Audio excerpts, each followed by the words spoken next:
Hello students, my self Abhishek Singh और मैं e learning with अभिषेक के यूट्यूब चैनल में आप सभी का स्वागत करता हूं।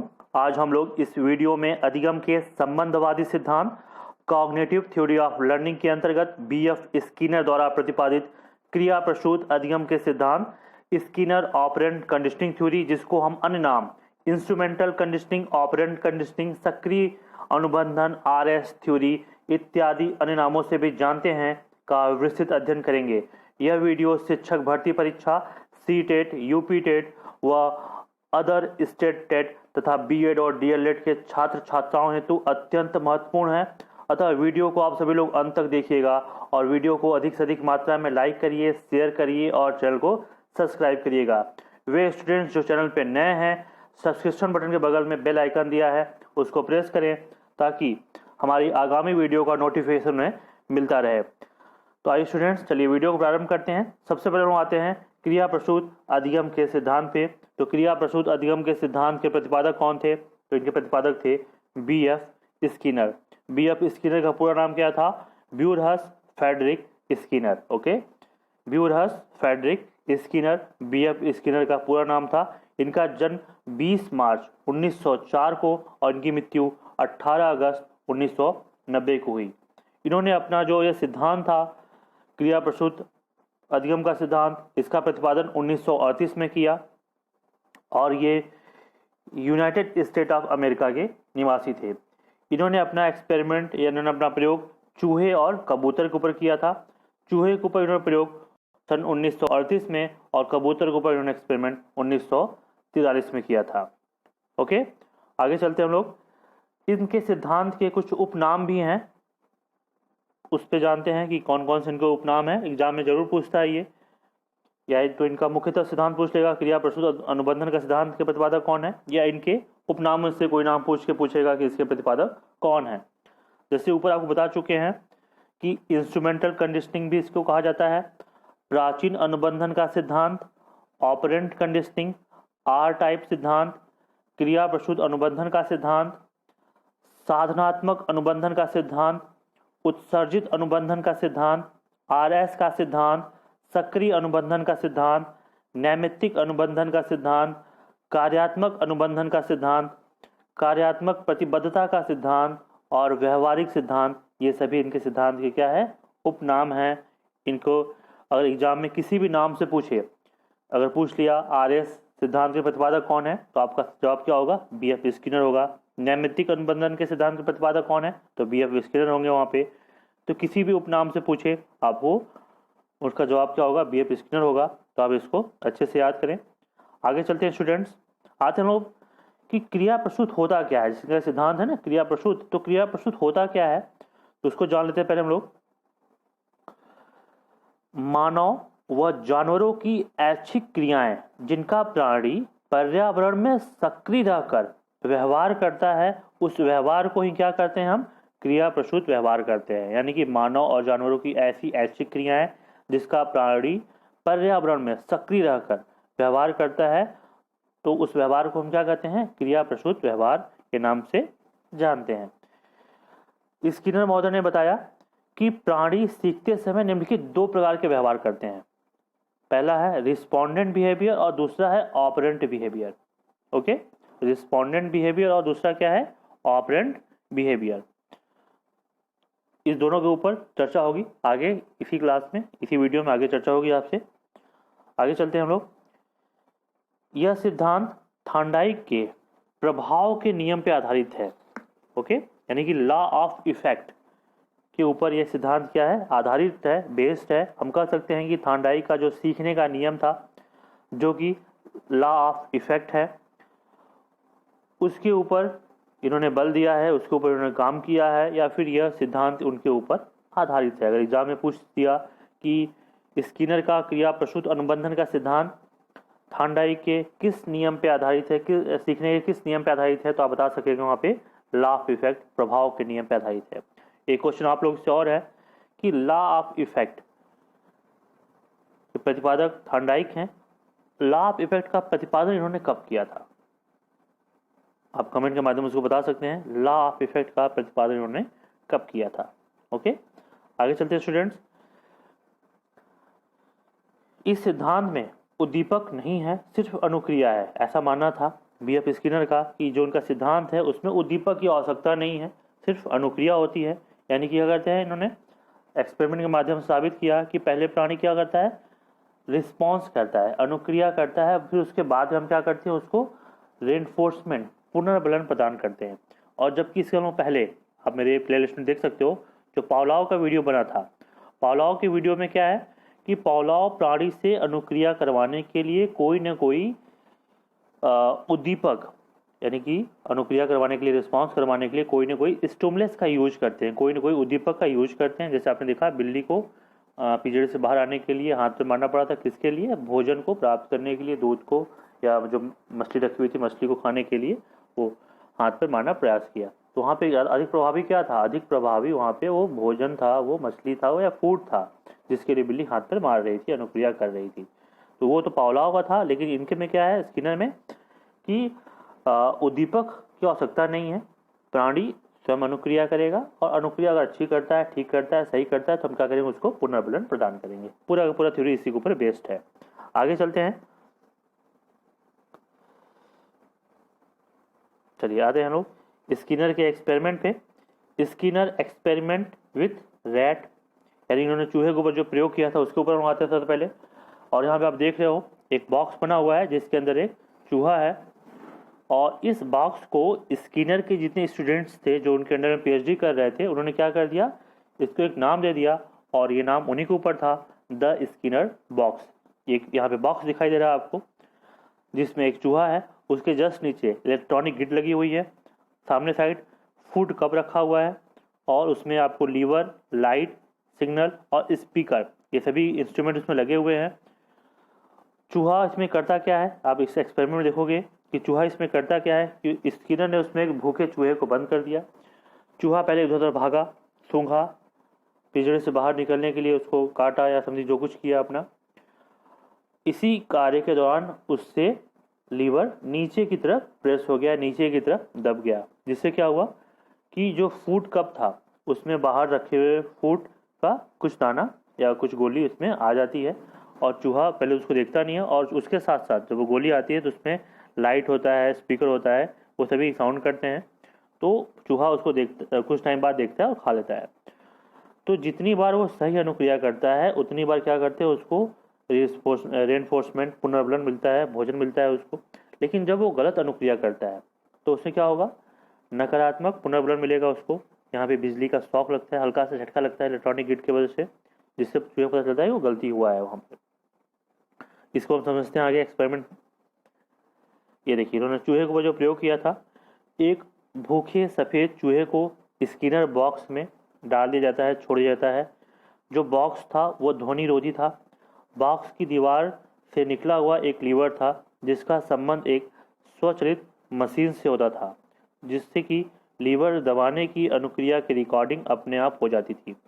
लीवर दबाने से अपने आप भोजन गोली के रूप में चूहे के सामने रखे हुए जो कप था, फूड कप था, उसमें वो आ जाता था अपना। वो इसमें लाउड स्पीकर लगा था, लाइट लगा था, लीवर लगा था, कप रखा हुआ था, नीचे इलेक्ट्रॉनिक गिट लगी हुई थी। ठीक है, फिर क्या होता आगे, ऐसा देखा गया कि प्रयोग में चूहा पहले काफ़ी समय तक बॉक्स में इधर उधर घूमता रहा, दीवार एवं फर्श को सूंघा, दीवार को दांत से काटने की कोशिश की, और इसी क्रिया में लीवर उससे क्या होता है, सहसा दब जाता है, जिससे परिणाम स्वरूप उसे गोली मिल जाती है।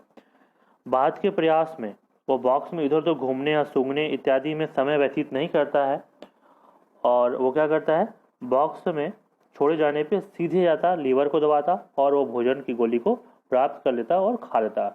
अतः इस बार उसने बॉक्स में लीवर दबाने की अनुक्रिया से सीख लिया, यानी वहाँ पे क्या किया उसने, लर्न कर लिया कि भोजन पाने के लिए मुझे क्या करना होगा, लीवर को दबाना होगा नीचे की तरफ। और इसी में था इन्होंने कि अगर वो भोजन लीवर को गलत दबाता, ऊपर की तरफ पुश करता, तो क्या होता, हल्का सा उसको झटका लगता, जिससे उसको नकारात्मक पुनर्बलन मिलता। तो सकारात्मक पुनर्बलन भी है क्या है, भोजन मिल रहा है उसको, नकारात्मक पुनर्बलन में उसको बिजली का शॉक लग रहा है, झटका लग रहा है उसको। यहाँ देखते हैं आगे, ये देखिए बीएफ स्किनर का बॉक्स है, जिसको स्किनर बॉक्स के नाम से जानते हैं हम लोग। इसमें एक चूहा है, नीचे इलेक्ट्रॉनिक गिड है, electronic grid, food cup, to shock generate अगर वो गलत अनुक्रिया करता है तो क्या उसको शॉक मिल रहा है। यहाँ पे स्पीकर है, लाइट्स है, लीवर है और उसकी हर फूड कप के माध्यम से उसको भोजन आपको ऊपर बता चुके हैं, सेम वैसे ही आपका आ रहा है। यहाँ पे यहाँ उसको भोजन के लिए क्या हो रहा है, एक नकारात्मक पुनर्बलन मिल रहा है, एक सकारात्मक पुनर्बलन मिल रहा है, यानी कि एक पॉजिटिव एक निगेटिव। पॉजिटिव में क्या हो रहा है, उसको फूड आके मिल रहा है और निगेटिव में क्या है, उसको बिजली का शॉक लग रहा है, झटका लग रहा है, ठीक है, करंट लग रहा है। वो क्या हुआ आपका, उसका नकारात्मक पुनर्बलन हो गया। स्किनर ने 2 प्रकार के पुनर्बलन पे बल दिए हैं। चलिए इस पर आगे चर्चा करते हैं हम लोग। आते हैं यहाँ पे लोग, जो इनकी ऑपरेंट कंडीशनिंग थी, वी.एफ. स्किनर की जो ऑपरेंट कंडीशनिंग थी, तो स्किनर ने अपने सिद्धांत पे निम्नलिखित 2 चीज़ों पे बल दिया है। इन्होंने 2 चीज़ों पे ज़्यादा फोकस किया है। पहला क्या है, पहला है रेनफोर्समेंट और दूसरा क्या है, पनिशमेंट। ओके, एक है रेनफोर्समेंट और दूसरा क्या है, पनिशमेंट। रेनफोर्समेंट मीन्स पुनर्बलन और पनिशमेंट मीन्स दंड, यानी कि ऑपरेंट कंडीशनिंग पे इन 2 चीज़ों पर उन्होंने ज़्यादा फोकस किया है। Reinforcement, there are 2 types. The first is positive reinforcement and second is the negative reinforcement, यानी कि पहला धनात्मक पुनर्बलन और दूसरा ऋणात्मक पुनर्बलन। और उसी तरह पनिशमेंट भी there are 2 types. The first is the positive punishment and second is the negative punishment. Okay? अब ये पहले हम समझते हैं reinforcement है क्या और पनिशमेंट क्या है। तो सबसे पहले हम आते हैं reinforcement पे, पुनर्बलन पे।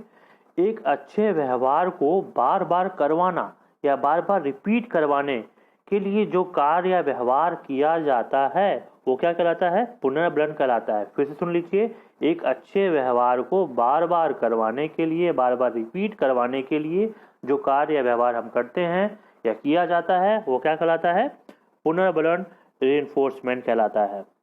और पनिशमेंट क्या है, एक बुरे व्यवहार को, वहाँ पे क्या था रेनफोर्समेंट में, एक अच्छे व्यवहार को, और पनिशमेंट में क्या है, एक बुरे व्यवहार को रोकने के लिए किया गया कार्य या व्यवहार क्या कहलाएगा, पनिशमेंट कहलाएगा। यानी कि ऐसा बिहेवियर है जो बुरा है, एक बार तो हो चुका है, दोबारा वो ना हो, रिपीट ना हो, बार बार ना हो, उसके लिए क्या होगा, जो आप कार्य करोगे, जो व्यवहार करोगे वो क्या कहलाएगा, पनिशमेंट कहलाएगा।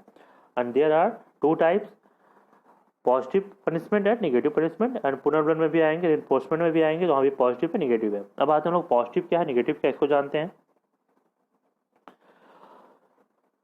देखिए यहाँ पे दोनों लिखा हुआ है, नीचे आपको यहाँ हल्का सा पिक्चर क्लियर नहीं आई है, आपको यहाँ साफ साफ दिखाई देगा आपको। यहाँ पे देखिए ये क्या है, ये रेनफोर्समेंट है और ये क्या है, पनिशमेंट है आपका। ये रेनफोर्समेंट है, आर से इंडिकेट कर दे रहे हैं, इसको हम पी से इंडिकेट कर दे रहे हैं। और this is the positive reinforcement और this is the negative reinforcement, ठीक है। This is positive and this is negative, this is positive and this is negative. ये क्या करता है, पॉजिटिव हो चाहे नेगेटिव हो, दोनों क्या करते हैं, व्यवहार को इंक्रीज करता है, बढ़ाता है। ओके, ये व्यवहार को क्या करता है, इंक्रीज करता है, यानी कि अच्छा व्यवहार जो कि बार बार हो, बार बार रिपीट हो। और पनिशमेंट क्या करता है, व्यवहार को डिक्रीज करता है, यानी कि एक ऐसा बुरा व्यवहार जो कि दोबारा ना हो। तो यहाँ पे क्या होगा, ये डिक्रीज होगा या माइनस होगा, और ये क्या होगा आपका, प्लस होगा। ओके, समझ गए पनिशमेंट और इन्फोर्समेंट के बारे में। तो ये तो हो गया पनिशमेंट और इन्फोर्समेंट के बारे में। अब आते हैं धनात्मक और ऋणात्मक समझ लेते हैं। सबसे पहले हम आते हैं रेनफोर्समेंट, एक अच्छे व्यवहार को बार बार करवाने के लिए, बार बार रिपीट करवाने के लिए हम जो कार्य व्यवहार करते हैं वो क्या कहलाएगा आपका, पुनर्बलन कहलाएगा, रेनफोर्समेंट कहलाएगा। ये 2 प्रकार के होते हैं, धनात्मक पुनर्बलन और ऋणात्मक पुनर्बलन। तो सबसे पहले धनात्मक में, एक अच्छे व्यवहार को, धनात्मक पुनर्बलन में एक अच्छे व्यवहार को रिपीट करवाने के लिए कुछ देना जिसे बच्चा वास्तव में लेना चाहता हो, यानी कि अच्छे व्यवहार को रिपीट करवाना है, उसके लिए आपको कुछ चीज देना, आप कुछ चीज दे रहे हो, कुछ चीज है समथिंग, कोई भी चीज है आप उसको दे रहे हो और बच्चा उसको वास्तव में लेना चाह रहा है, तो क्या हुआ आपका, वो धनात्मक पुनर्बलन हुआ, पॉजिटिव रेनफोर्समेंट हुआ। जैसे अच्छा नंबर लाने पर बच्चे को motorcycle, cycle, mobile, laptop, computer इत्यादि देना, तो क्या होगा आपका, वो हो जाएगा आपका धनात्मक पुनर्बलन, पॉजिटिव रेनफोर्समेंट।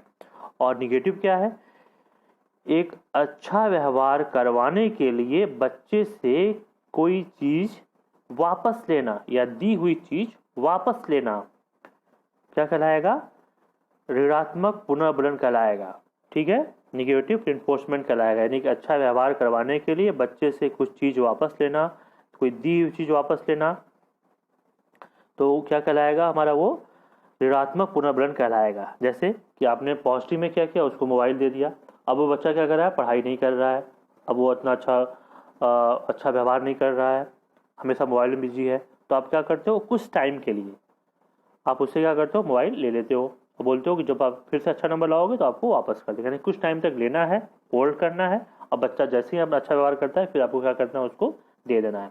इसे कुछ और एग्जाम्पल हो सकते हैं, जैसे क्लासरूम में है, कोई ऐसा चीज़ है जो डिस्टर्ब कर रहा है बच्चे को बार बार अच्छा व्यवहार करने में, तो आप उसको क्या करना, उस चीज़ को जो बच्चे को डिस्टर्ब कर रहा है अच्छा व्यवहार करने के लिए, उसको क्या करना, उसको वहाँ से हटा देना, क्लासरूम से क्या करना, बाहर कर देना। तो क्या होगा, वो ऋणात्मक पुनर्बलन कहलाएगा। जैसे कि बैठने की व्यवस्था सही नहीं है, तो आप उसका डेस्क टेबल बदल दिए, दूसरा टेबल लगा दिए, तो क्या होगा, वो टेबल जो बदला जाएगा वो क्या हो जाएगा, ऋणात्मक पुनर्बलन कहलाएगा आपका। बहुत शोर हो रहा है, शोर को आप वहाँ हटा दिए, तो क्या होगा, ऋणात्मक पुनर्बलन होगा। ये सब यानी कि ऐसी चीज़ जिससे हटाने से क्या होगा, बच्चे का अच्छा व्यवहार या अधिगम बढ़ जाए, वो क्या होगा, आपका ऋणात्मक पुनर्बलन कहलाएगा। अब हम आते हैं पनिशमेंट में। एक बुरे व्यवहार को रोकने के लिए किया गया कार्य व्यवहार क्या कहलाता है, पनिशमेंट कहलाता है। देयर आर दो टाइप्स, पॉजिटिव एंड निगेटिव।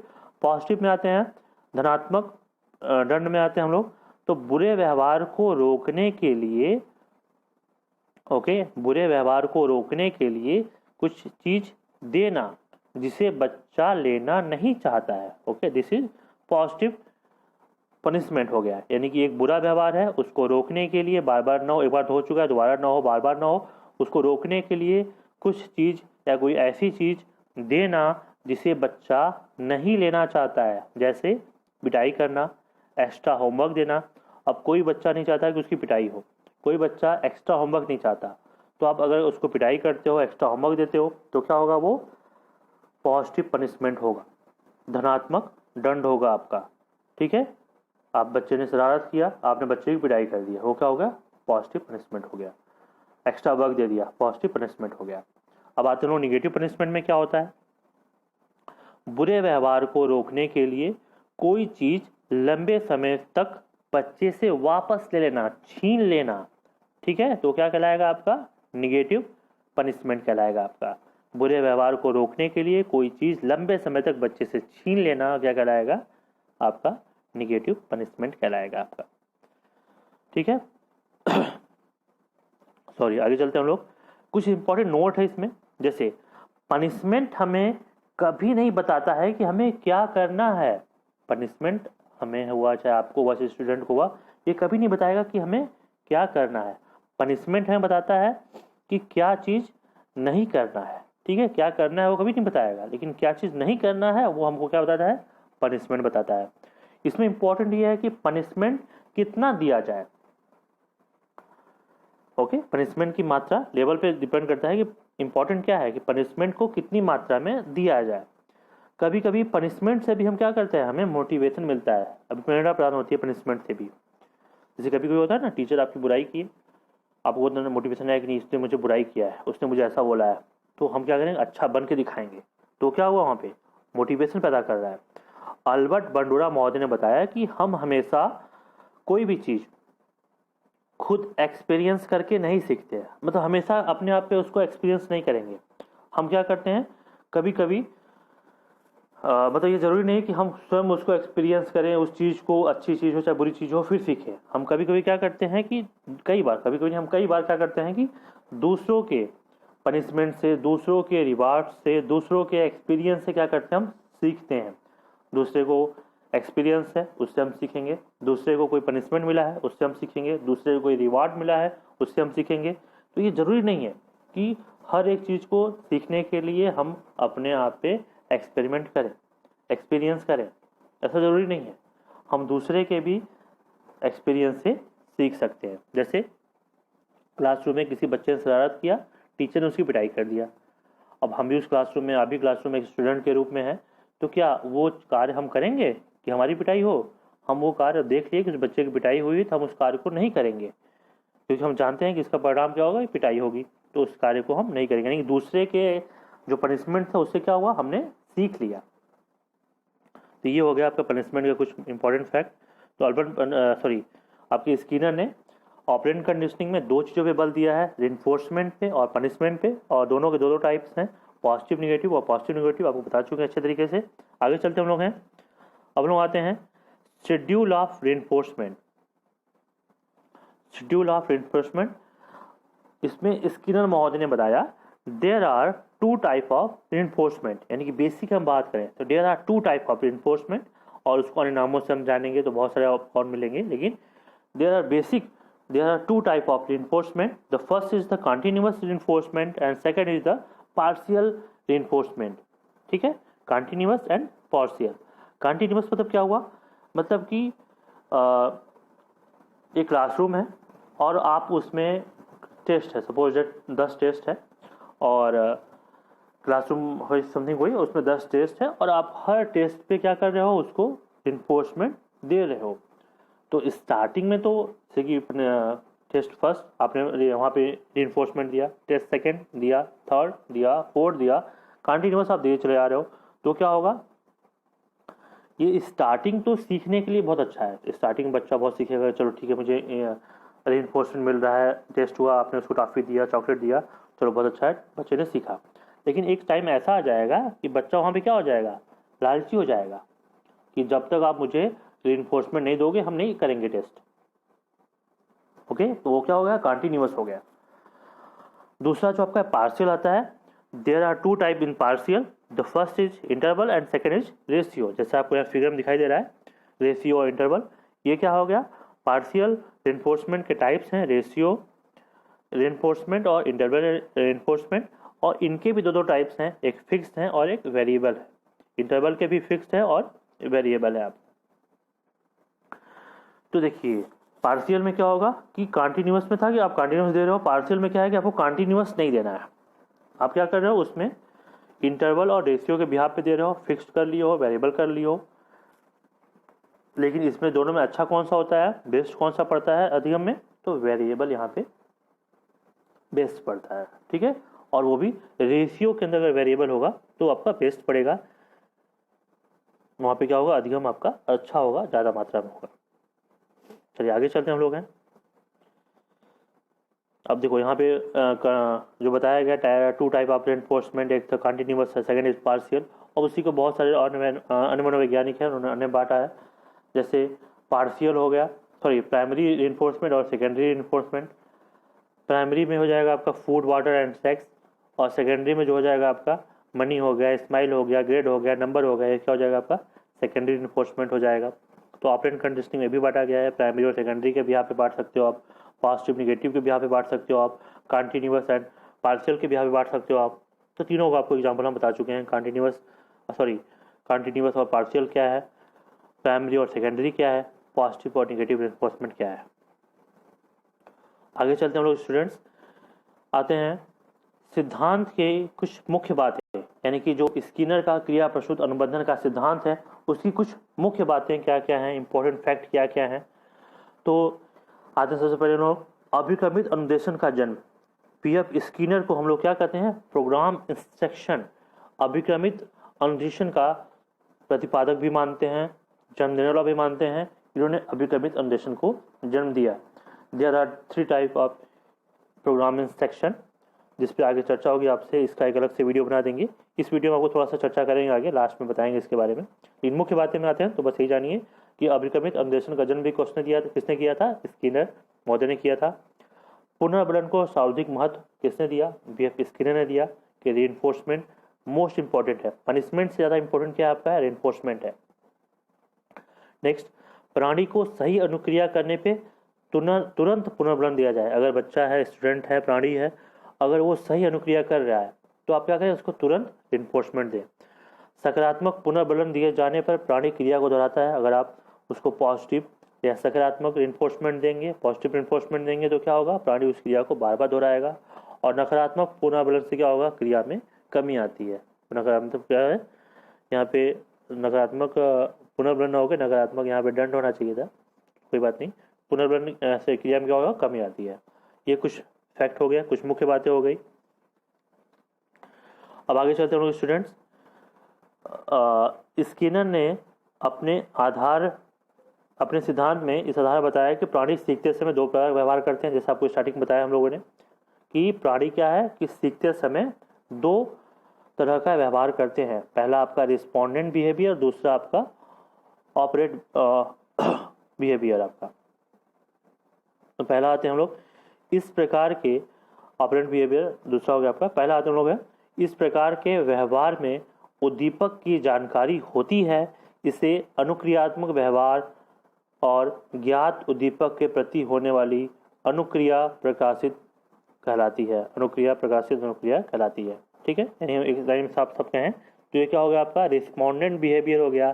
इसमें उद्दीपक की जानकारी प्राणी को होती है जिसके बिहार पे वो अनुक्रियात्मक व्यवहार करता है आपका। जैसे कि आपका पावलाव का है। पावलाव ने क्या किया, बिल्ली को पिंजरे में बंद किया और पिंजरे के बाहर क्या रखा, आपका दूध रखा, फिश रखा। प्राणी को पता है कि हम रिस्पॉन्स कर रहे हैं किसके लिए, उस मिल्क को पाने के लिए, उस फिश को पाने के लिए कर रहे हैं। तो ये क्या हो जाएगा आपका रिस्पोंडेंट बिहेवियर हो जाएगा। इससे आपके और एग्जांपल मिल सकते हैं। जैसे उनका हुआ गेस्टाल्ट महोदय का बात करें, चिंपैंजी का हुआ, तो उसको भी पता है कि केला मुझे मिलेगा, उसके लिए मुझे क्या करना है, रिस्पॉन्स करना है। ओके, तो वहाँ पे इसको पता है केला मुझे मिला है, छड़ी को लगा के हम केला पा सकते हैं, संदूक के ऊपर चढ़ के जंप करने पे केला पा सकते हैं। ये सभी क्या आपके रिस्पोंडेंट बिहेवियर की एग्जांपल है। ऑपरेंट बिहेवियर क्या होता है दूसरा जो इसका है, इस प्रकार के व्यवहार में उद्दीपक की जानकारी होती ही नहीं है प्राणी को पता नहीं क्या मिलेगा, और इससे ही हम क्या कहते हैं क्रिया प्रसूत व्यवहार कहते हैं। अज्ञात उद्दीपक के प्रति होने वाली अनुक्रिया उत्सर्जित क्रिया कहलाती है आपकी। ये क्या हो जाएगा ऑपरेंट बिहेवियर हो जाएगा, जो कि B.F. स्किनर महोदय ने दिया था। आगे चलते हैं। स्किनर का मत है कि यदि इस प्रकार की अनुक्रियाओं को पुनर्बलित यानी कि बल प्रदान किया जाए, पुनर्बलित किया जाए, तो क्या हो जाएगा, वो इतनी अधिक बलवान हो जाएगी कि व्यवहार में स्थायी परिवर्तन ला देंगी। स्किनर का मानना था कि अगर इस प्रकार की अनुक्रिया को पुनर्बलित किया जा रहा है, रिइंफोर्समेंट दिया जा रहा है, बल दिया जा रहा है, तो वो इतनी बलवान हो जाएंगी कि व्यवहार में स्थायी परिवर्तन ला देती है। यानी कि आप बच्चे का है कि अनुक्रिया कर रहा है, उसको रिस्पॉन्स पुनर्बलन दे रहे हो, अपना रिस्पॉन्स करने पुनर्बलन दे रहे हो, काफ़ी टाइम बाद वो कि इतना बलवान हो जाएगी बच्चे की, वो हैबिट बन जाएगी, आपकी आदत बन जाएगी, वो स्थायी बन जाएगी। इसको समझाएंगे आगे हम आपसे, जब बिहेवियर आप मोडिफिकेशन टेक्निक की बात करेंगे आपसे, तो उसमें चर्चा करेंगे इस पर। आगे चलते हैं। स्किनर का मत है कि अनुक्रिया के लिए सदैव उद्दीपक का होना आवश्यक नहीं है। जैसे कि आपको बता चुके हैं कि रिस्पोंडेंट में क्या है कि अनुक्रिया के लिए उद्दीपक आवश्यक है, लेकिन ऑपरेंट में क्या है कि हमको उद्दीपक नहीं चाहिए, हम अनुक्रिया करेंगे। कभी कभी उद्दीपक की अनुपस्थिति में भी अनुक्रिया होती है। ठीक है, जैसे ऊपर बता चुके हैं आप लोग को। इसलिए स्किनर के बारे में कहा गया कि इन्होंने परंपरागत थ्योरी जो एसआर थ्योरी थी, एसआर थ्योरी जो कि पावलोव की थी, एसआर थ्योरी को इन्होंने आरएस में परिवर्तित कर दिया, यानी कि स्टिमुलस रिस्पॉन्स को रिस्पॉन्स स्टिमुलस में परिवर्तित कर दिया आपका इन्होंने। ओके, आगे चलते हैं लोग इसके शैक्षिक महत्व पे। इसके अतिरिक्त कुछ और मुख्य बातें भी आपके हैं। स्किनर के अनुसार उद्दीपक यानी कि स्टिमुलस को पहले प्रस्तुत नहीं करना चाहिए, पहले अधिगमकर्ता से अनुक्रिया करवा लेना चाहिए या अनुक्रिया करने देना चाहिए। यानी कि स्किनर का मानना था कि पहले स्टिमुलस को हमको प्रस्तुत नहीं करना है, हमसे क्या करना है, पहले हमें क्या करना है, पहले जो भी लर्नर है, जो भी अधिगम करता है, उससे हमें क्या करना है, रिस्पॉन्स करवा लेना है। उसके बाद अगर वो सही हुआ तो हम क्या करेंगे, रिइंफोर्समेंट देंगे। अनुक्रिया सही होने पे उचित पुनर्बलन दिया जाए, यह क्रिया पे जोर देते हैं, इसलिए इसे क्रिया प्रस्तुत सिद्धांत के नाम से भी जाना जाता है। इनके सिद्धांत में अनुक्रिया यानी रिस्पॉन्स जो है पुनर्बलन पे बेस्ड है, रिइंफोर्समेंट पे बेस्ड है। रिस्पॉन्स जो किस पे बेस्ड है, वो रिइंफोर्समेंट पे बेस्ड है। अब आते हैं लोग शैक्षिक महत्व पे। अवांछित व्यवहार को नकारात्मक पुनर्बलन प्रदान करके रोका जा सकता है। ठीक है, अवांछित व्यवहार को नकारात्मक पुनर्बलन या फिर दंड के माध्यम से क्या किया जा सकता है, रोका जा सकता है। जो पनिशमेंट के माध्यम से रोका जा सकता है, इन्होंने दोनों बताया था, रिइंफोर्समेंट भी और पनिशमेंट भी। अध्यापक छात्रों के व्यवहार को प्रशंसा, पुरस्कार, प्रोत्साहन और अपनी सहमति से पुनर्बलित कर दे तो विद्यार्थी ऐसे व्यवहार को बार बार करना चाहेगा। यानी कि जो टीचर है वो स्टूडेंट्स के बिहेवियर को प्रशंसा के माध्यम से, पुरस्कार के माध्यम से, प्रोत्साहन के माध्यम से वो अपनी सहमति से पुनर्बलित कर दे तो विद्यार्थी ऐसे व्यवहार को क्या करना चाहेंगे, बार बार करेंगे, बार बार रिपीट करेंगे अच्छे व्यवहार को, कि हमको प्रशंसा मिले, हमको पुरस्कार मिले, प्रोत्साहन मिले, टीचर की सहमति मिले। इसके लिए वो क्या करेगा, उस व्यवहार को बार बार करेगा। विद्यार्थियों को तत्काल पुनर्बलन देना चाहिए, मतलब जैसे ही आपने उसने अनुक्रिया किया आप उसको तत्काल पुनर्बलन प्रदान करिए। शिक्षार्थी का परिणाम शीघ्र अतिशीघ्र घोषित करना चाहिए। ठीक है, बच्चे का आपने टेस्ट लिया तो उसका रिजल्ट अतिशीघ्र घोषित करिए, तो भी क्या होगा, बच्चा क्या होगा, वहाँ पे मोटिवेटेड होगा, आप उसको इन्फोर्समेंट दे पाओगे। अभी आपने एग्जाम आज कराया, रिजल्ट आप 1 साल बाद दे रहे हो, तो उसका ज़्यादा इफेक्ट उसको नहीं पड़ेगा आपका। और यहाँ हम लोग बात करते हैं बिहेवियर मॉडिफिकेशन टेक्निक के ऊपर। यहाँ पे 3 तरह की टेक्निक आती हैं, शेपिंग टेक्निक, टोकन इकोनॉमी और प्रोग्राम इंस्ट्रक्शन। शेपिंग प्रविधि क्या है, व्यक्ति का व्यवहार धीरे धीरे किसी खास लक्ष्य की ओर पुनर्बलन के आधार पर ले जाया जाता है। व्यक्ति का व्यवहार धीरे धीरे किसी खास लक्ष्य की ओर पुनर्बलन के आधार पर ले जाया जाता है। शेपिंग प्रविधि को क्रमिक सन्निकटन की विधि भी कहा जाता है। स्किनर ने शेपिंग प्रविधि के द्वारा ही कबूतर और मनुष्यों पर काफ़ी जटिल कार्य करना भी सिखाया था। शेपिंग टेक्निक की ऐसी टेक्निक थी जिसपे इन्होंने 1943 में एक्सपेरिमेंट किया, जिसपे इन्होंने कबूतर को 8 के आकार पे, 8 के शेप पे चलना क्या किया, प्रारंभ करवाया। कबूतर दाने के बिहाफ पे, यानी कि जो पुनर्बलन मिल रहा है उसके बिहाफ पे क्या कर रहा है, 8 के आकार पे वो चल रहा है। इसका बेसिक एग्जाम्पल और लेते हैं शेपिंग टेक्निक का। जैसे सपोज दैट मैं सिगरेट पीता हूँ और मेरी हैबिट है कि 1 डे में 10 सिगरेट की, हम एक दिन में 10 सिगरेट पीते हैं। अब मुझसे कोई बोला कि आप सिगरेट पीना छोड़ दो, नेक्स्ट डे आपको 0 सिगरेट मिलेगी, आप सिगरेट नहीं पी लेंगे आपको, तो ये पॉसिबल नहीं है। तो वहाँ पे क्या टेक्निक यूज होगी, वहाँ पे शेपिंग टेक्निक यूज होगी, क्योंकि कोई भी ह्यूमन है अगर उसकी हैबिचुअल है वो 10 सिगरेट का, तो जन्मी की बात है अचानक वो 0 सिगरेट पे नहीं आ सकता है। तो वहाँ पे शेपिंग टेक्निक का यूज करना होगा। अगर वो 10 पी रहा है तो यानी मैं 10 पी रहा हूँ तो मैं शेपिंग टेक्निक का यूज करूँगा कि अगले दिन से मैं 9 सिगरेट का यूज करूँगा, 9 सिगरेट। और जब 9 को स्टार्ट करूँगा तो प्रॉब्लम होगी, लेकिन धीरे धीरे क्या हो जाएगी, 2 दिन, 4 दिन, 10 दिन में मेरी हैबिट बन जाएगी 9 सिगरेट की। और जब मैं 10 दिन बाद मेरी हैबिट बन जा रही है 9 सिगरेट की, तो वहाँ पे मैं अपने आप को एक रिवार्ड दूंगा। ओके, फिर अब आगे चलते हैं। अब तो 9 की हैबिट हो गई, अब क्या करते हैं हम लोग, सॉरी यहाँ पे समझा रहे आपको, 10 से अगर 0 पे लाना है तो ये पॉसिबल नहीं है। ठीक है, हम 10 से पहले क्या लाएंगे, 10 से पहले 9 पे लेके आते हैं। 9 पे जब हैबिट बन जाएगा तो यहाँ पे हम क्या करेंगे, अपने आप को एक रिवार्ड देंगे। ठीक है, एक अपने आप को रिवार्ड दिए। अब उसके बाद हम 9 से फिर 8 पे लाने की कोशिश करेंगे। सपोज दैट 10 दिन में 9 से 8 पे आ जाएंगे हम, फिर 8 से 7 पे देंगे, और जैसे जैसे कम होता जाएगा वैसे वैसे हम क्या करते जाएंगे, अपने आप को रिवार्ड देते जाएंगे। और इस तरह करते करते क्या होगा, एट लास्ट में हो जाएगा कि एट लास्ट में हो जाएगा कि हम 1 से 0 पे आ जाएंगे। 1 सिगरेट हो जाएगा, 1 के बाद 0 पे आ जाएंगे। यानी शेपिंग टेक्निक के बिहाफ पे हम क्या करेंगे, 10 सिगरेट से धीरे धीरे 10 से 9 पे आए, 9 से 8 पे, 8 से 7 पे, 7 से 6 करते करते 1 पे आएंगे, और 1 से फिर हम 0 पे आ जाएंगे। तो शेपिंग टेक्निक की वजह से हम बहुत से जटिल कार्य को भी हम क्या कर सकते हैं, आसानी से कर सकते हैं। दूसरा आपका टोकन इकोनॉमी है। अब ये क्या है, टोकन इकोनॉमी में क्या होता है कि आपने बच्चे को बोला कि बेटा हम आपको 100 दिन के बाद, अगर आप 100 दिन अच्छे से पढ़ते हो, बेस्ट अपना देते हो, 100 दिन के बाद आप मुझसे जो बोलोगे, साइकिल, मोटरसाइकिल, बुलेट, या फिर मोबाइल, या चॉकलेट, या फिर नए क्लॉथ, जो भी आप बोलोगे हम आपको प्रोवाइड कराएंगे। तो बच्चा अब 100 दिन तक रुके कैसे, 100 दिन तक वो कंटिन्यूस अच्छा बिहेवियर तो करेगा नहीं, सिंपल सी बात है, बच्चा है, प्रॉब्लम होगी उसको। वो स्टार्टिंग में कुछ दिन किया, फिर बीच में छोड़ देगा, फिर लास्ट में कुछ दिन करेगा। तो वहाँ पे टोकन इकोनॉमी का यूज होगा। आप उससे बोलोगे कि बेटा हम आपको पर डे 1 स्टार देंगे अगर आप अच्छा बिहेवियर करते हो, अच्छा कार्य करते हो, और अगर आपके पास 10 स्टार हो जाएंगे तो आप मुझे वापस करके मुझसे एक स्माइल ले लोगे, और आपको स्टार पर डे मिलेगा। ठीक है, और आप मुझे वापस करके स्माइली लोगे, और 10 स्माइली जब आपके पास हो जाएंगे तो 10 स्माइली मुझे वापस करके आप क्या ले लोगे, जो चीज़ आप मांगोगे, साइकिल, मोटरसाइकिल, बुलेट, या फिर मोबाइल, या फिर नए क्लॉथ, जो मांगोगे आपको मिल जाएगा अपना। तो बच्चा यहाँ समझा गया कि मुझे पर डे वहाँ पे मेहनत करना है, तभी हमको पर डे स्टार मिलेगा, और पर डे स्टार मिलेगा तो 10 स्टार के बराबर मुझे एक स्माइली मिलेगी, और 10 स्माइली जब होगी तो उसके लिए मुझे 100 दिन स्टार लाना होगा, तब जाके मेरे पास 10 स्माइली होगी, और 10 स्माइली जब वापस करेंगे हम तब मुझे जाके मेरी मनपसंद चीज़ मुझे मिलेगी। तो यहाँ बच्चा क्या करता है, टोकन इकोनॉमी से क्या करता है, वो अपने आप को हैबिचुअल बना लेता है अपने आप को कि वो कंटिन्यूअस अच्छा स्टार पाने के लिए क्या करता है, अपने आप को अच्छा प्रेजेंट करता है, अपना अच्छा व्यवहार प्रेजेंट करता है वो। तो यहाँ पे वो टोकन इकोनॉमी इंपॉर्टेंट होती है आपकी।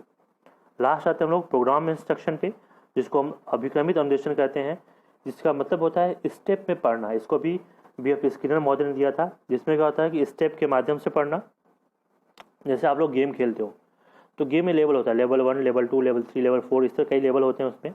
लेवल 1 आप खेल रहे हो, लेवल 2 में आप तभी जाओगे जब आप प्रॉपर एक स्कोर उसमें दिया होगा, ये टारगेट है, इतने टारगेट आप अचीव कर लोगे तभी आप लेवल 2 पे जाओगे। लेवल 2 में जब आप पहुँचोगे तो उसमें टारगेट दिया रहेगा, इस टारगेट को अचीव करोगे तो आप लेवल 3 में जाओगे। उसी तरह आपका प्रोग्राम इंस्ट्रक्शन होता है, स्टेप में पढ़ना। कि फर्स्ट स्टेप में आपको दिया रहेगा, जब तक फर्स्ट स्टेप को अच्छे से पढ़ के सारे क्वेश्चन आप अटेम्प्ट नहीं करोगे, सही से अटेम्प्ट करोगे, तभी आपको क्या होगा, लेवल 2 में जाना पड़ेगा। लेवल 2 में आप पढ़ोगे, लेवल 2 में आपके कुछ अब इंपॉर्टेंट चीज़ रहेगी, फिर उसको आप अच्छे से करोगे, सही से करोगे, तो फिर लेवल 3 में जाओगे, लेवल 4 में जाओगे। तो स्टेप स्टेप पे चलोगे अपना, तो क्या कहलाएगा, अभिक्रमित अनुदेशन कहलाएगा, जिसको BF स्किनर महोदय ने दिया था आपका। ठीक है स्टूडेंट, तो ये था आपका स्किनर का क्रिया प्रसूत अनुबंधन का सिद्धांत, जिसको BF स्किनर महोदय ने दिया था। तो इसको एक बार शुरू से फिर से रिवाइज कर दे रहे हैं आप लोग के लिए। क्रिया प्रसूत अनुबंधन के सिद्धांत प्रतिपादक कौन थे इसके, BF स्किनर थे। कहाँ के निवासी थे ये, निवासी थे ये यूनाइटेड स्टेट ऑफ अमेरिका के। इनका जन्म कब हुआ था, 20 मार्च 1904, मृत्यु 18 अगस्त 1990। प्रयोग इन्होंने किस पे किया था, चूहे और कबूतर के ऊपर किया था। चूहे के ऊपर इन्होंने एक्सपेरिमेंट कब किया था, चूहे के ऊपर इन्होंने एक्सपेरिमेंट किया था 1938 पे, और कबूतर के ऊपर किया था 1943 पे। इन्होंने पूरा नाम क्या था इनका, ब्यूरहस फ्रेडरिक स्किनर का पूरा नाम था। इनके सिद्धांत के कुछ अन्य नाम भी हैं, उपनाम भी हैं, जो कि आप बता चुके हैं। जिसमें इंपॉर्टेंट क्या आपके हैं, इंपॉर्टेंट आपका क्रिया प्रसूत अनुबंधन का सिद्धांत, RS सिद्धांत, R टाइप थ्योरी, प्राचीन अनुबंधन का सिद्धांत, इंस्ट्रूमेंटल कंडीशनिंग, ऑपरेंट कंडीशनिंग, नैमित्तिक अनुबंधन का सिद्धांत, ये मोस्टली इंपॉर्टेंट है। और प्राचीन और नैमित्तिक ऐसा है कि जो कि एग्जाम में यूपी डेट में पूछा भी जा चुका है। इनका सिद्धांत थांडाइट के किसके ऊपर बेस्ड है, तो इनका सिद्धांत थांडाइट के लॉ ऑफ इफेक्ट, प्रभाव के नियम पे बेस्ड है, उस पर है आपका। इनके अकॉर्डिंग प्राणी कितने प्रकार का व्यवहार करता है सीखते समय, इनके अकॉर्डिंग प्राणी 2 प्रकार का व्यवहार करता है, रिस्पोंडेंट बिहेवियर और ऑपरेंट बिहेवियर। इन्होंने अपने एक्सपेरिमेंट में निम्नलिखित किन 2 चीज़ों पे बल दिया, इन्होंने 2 चीज़ों पे बल दिया। पहला था इनका रेनफोर्समेंट और दूसरा था इनका पनिशमेंट, यानी कि पुनर्बलन पे बल दिया और पनिशमेंट पे बल दिया इन्होंने। कितने प्रकार के पुनर्बलन होते हैं, 2 प्रकार के पुनर्बलन होते हैं, पॉजिटिव पुनर्बलन, पॉजिटिव इन्फोर्समेंट और नेगेटिव इन्फोर्समेंट। उसी तरह 2 प्रकार का पनिशमेंट भी होता है, पॉजिटिव पनिशमेंट और नेगेटिव पनिशमेंट। पुनर्बलन रेनफोर्समेंट क्या करता है, बिहेवियर को इंक्रीज करता है, और पनिशमेंट क्या करता है, बिहेवियर को डिक्रीज करता है। किसने कहा था कि हम हमेशा कोई भी चीज़ ज़रूरी नहीं है कि हम खुद पे एक्सपीरियंस करके एक्सपेरिमेंट करके सीखें, कभी कभी हम दूसरों के भी क्या कहते हैं उससे, पनिशमेंट से, रिवार्ड से सीखते हैं। तो अल्बर्ट बंडूरा ने कहा था। लॉ ऑफ इफेक्ट, आपसे क्वेश्चन पूछे थे, लॉ ऑफ इफेक्ट कब आया था, थांडाइट ने कब दिया था, लॉ ऑफ इफेक्ट 1898 में दिया गया था। शेड्यूल ऑफ रेनफोर्समेंट की बात करें, इन्होंने 2 टाइप्स का रेनफोर्समेंट बताया, रेनफोर्समेंट बताया। पहला आपका कंटिन्यूअस और दूसरा पार्शियल। पार्शियल में 2 तरह के होंगे आपके, एक रेशियो और एक इंटरवल। रेशियो में 2 प्रकार होगा, फिक्स्ड वेरिएबल, और इंटरवल भी होगा फिक्स्ड और वेरिएबल आपका। इसके अलावा इसको प्राइमरी और सेकेंडरी के भी यहाँ पे बांट सकते हैं इनको हम। सिद्धांत की कुछ प्रमुख बातें आपसे हो चुकी। उसके अलावा ये जो इनकी सिद्धांत था उसका वो बता दिया आपको। लास्ट था आपका बिहेवियर मॉडिफिकेशन टेक्निक, जिसमें शेपिंग, टोकन इकोनॉमी और प्रोग्राम इंस्ट्रक्शन था, वो आपको बता दिए। आई होप आपको वीडियो पसंद आया होगा स्टूडेंट्स। आप इसको अधिक से अधिक मात्रा में लाइक करिए, शेयर करिए और चैनल को सब्सक्राइब करिए। ठीक है स्टूडेंट्स, थैंक्स फॉर वॉचिंग। इस वीडियो का PDF फाइल आपको हमारे E-लर्निंग विद अभिषेक के टेलीग्राम चैनल पे उपलब्ध है, आप वहाँ से डाउनलोड कर सकते हो। और इस वीडियो से रिलेटेड अन्य वीडियो के लिंक हमारे इस वीडियो के डिस्क्रिप्शन बॉक्स में मिल जाएंगे, आप वहाँ से जाके उसको रीड कर सकते हो। इसके अतिरिक्त इस वीडियो के बेल आइकन में भी मोस्ट इम्पॉर्टेंट वीडियो के लिंक आपको मिल जाएंगे, आप वहाँ से भी पढ़ सकते हो। सॉरी, बेल आइकन नहीं, ऊपर जो आई बटन आता है, आई बटन पे आपको मिल जाएगा, आई बटन से आप पढ़ सकते हो। आई होप आपको वीडियो पसंद आया हो। अधिक से अधिक मात्रा में लाइक करिए, शेयर करिए और चैनल को सब्सक्राइब करिए। ठीक है students, thank you so much.